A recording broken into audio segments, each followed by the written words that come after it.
Hi, so I wanted to do a quick update on the progress of the streaming POC. So I've been able to achieve a basic kind of version of streaming in a fresh project, a fresh extension project to see what it would look like. So for example, if I do this, you can see that it is auto-completing, but it's auto-completing one at a time. So it completes one word at a time.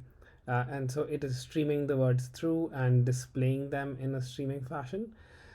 Now, the complexity, why this is more complex than it should be, is because the standard provide inline completion um, method that VS Code supports, it only really can support a single item, which is a promise of inline completion items.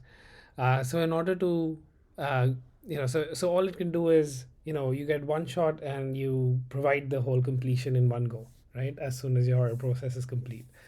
So in order to provide the streaming effect, what I had to do is um, we have to do this thing called so we start the streaming process and we keep a track of are we streaming right now, what position are we streaming for, things like that, and then we are forcing so the first request is fine, we kind of just resolve with the first response that comes back from streaming.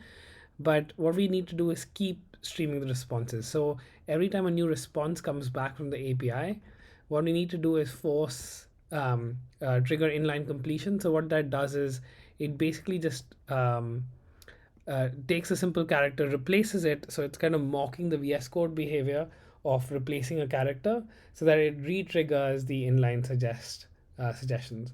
So we are re-triggering the inline suggestions, and then as a result of that, it can then, it calls the provide again.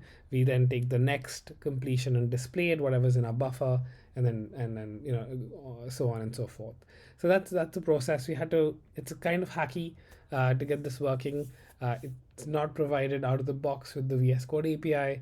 There are ways to work around it, but they are a bit messy. We have to take care of things such as making sure that midstream when someone starts typing, we'll have to cancel and things like that. So the code will be definitely more complicated.